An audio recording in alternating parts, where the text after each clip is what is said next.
I don't work for you more.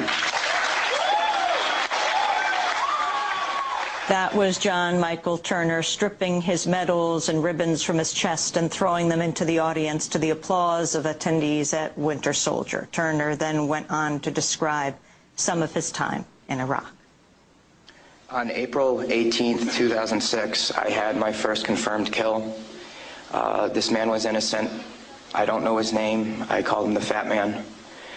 He was walking back to his house, and I shot him in front of his friend and his father. The first round didn't kill him after I had hit him up here in his neck area. And afterwards, he started screaming and looked right into my eyes. So I looked at my friend who I was on post with, and I said, well, I can't let that happen. So I took another shot and took him out. He was then carried away by the rest of his family. It took 7 people to carry his body away. We were all congratulated after we had our first kills, and that happened to have been mine.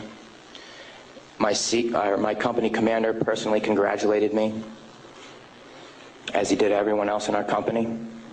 This is the same individual who had stated that whoever gets their first kill by stabbing them to death will get a 4-day pass when we return from Iraq.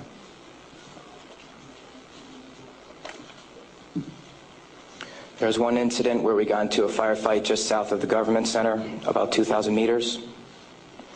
We had no idea where the fire was coming from, and the way our rules of engagement were, pinpoint where the fire is coming from and throw a rocket at it.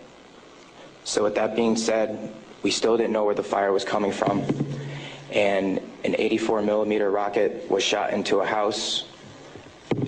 I do not know if there was anyone in it.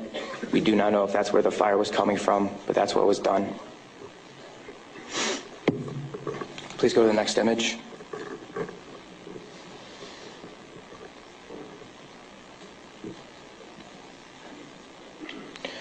This man right here was my 3rd confirmed kill. As you can see, he was riding his bicycle. Later on in the day, we went ahead and we had CBS Laura Logan with us, but she was with the other squad.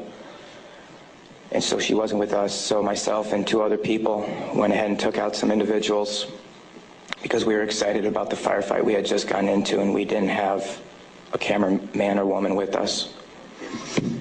With that being said, anytime we did have embedded reporters with us, our actions would change drastically. We never acted the same. We were always on key with everything, did everything by the books.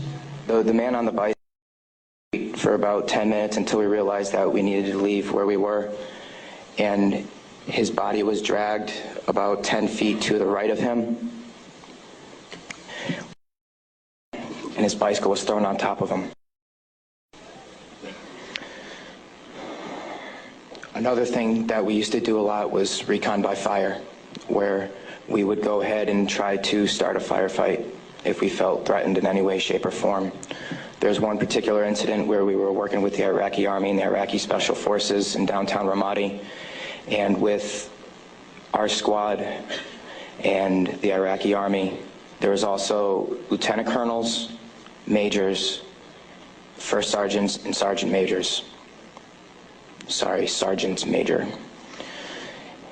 With that being said, the Iraqi Army would go into the house, kick in the doors, and then go ahead and shoot.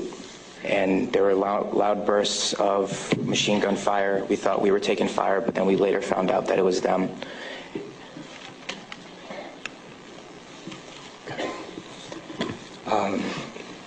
House raids.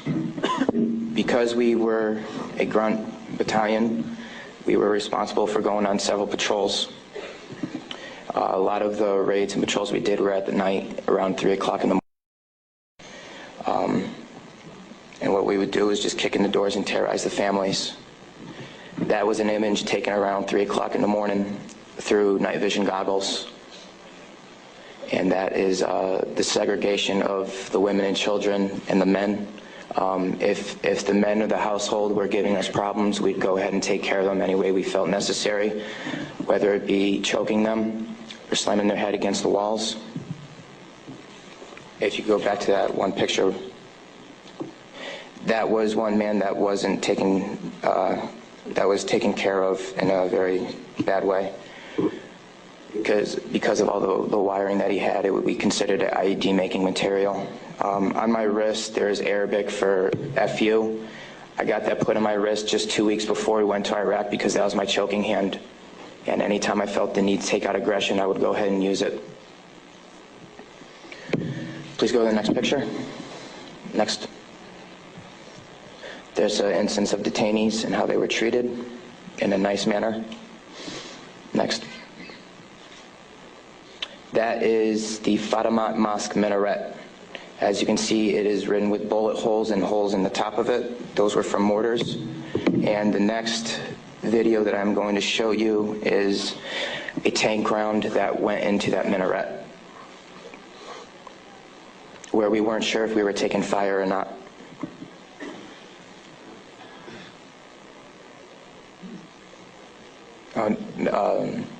I'll talk about this one. This is after one of the guys in a weapons company had gotten shot. This is a way that we would take out our aggression. For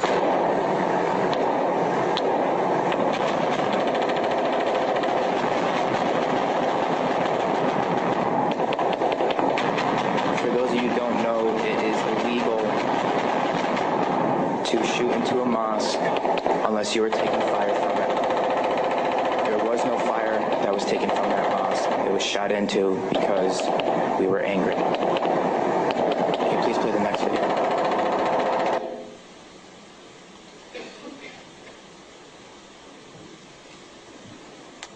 We are on ice cream, trying to suppress the blue and white minaret named Fatamat al-Zahra. Hellraiser. Go ahead and take another tank around that building over. That's that mosque door. Another round. Kilo 2. Ooh! Oh! Ah, yes! Next image.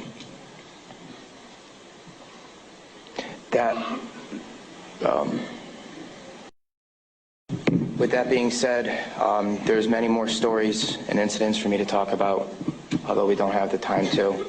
But this just goes to show you that that was the after effect of the tank round. Next image, please.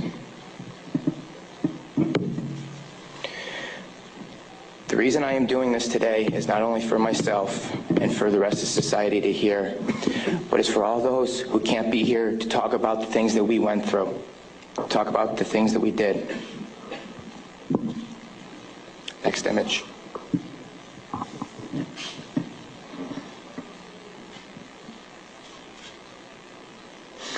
Those 4 crosses and this memorial service were for the 5 guys in Kilo Company, 3rd Battalion, 8th Marines that we lost. Throughout our unit, we had 18 that got killed.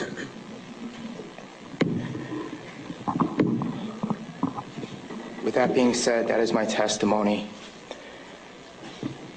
I just want to say that I am sorry for the hate and destruction that I've inflicted on innocent people.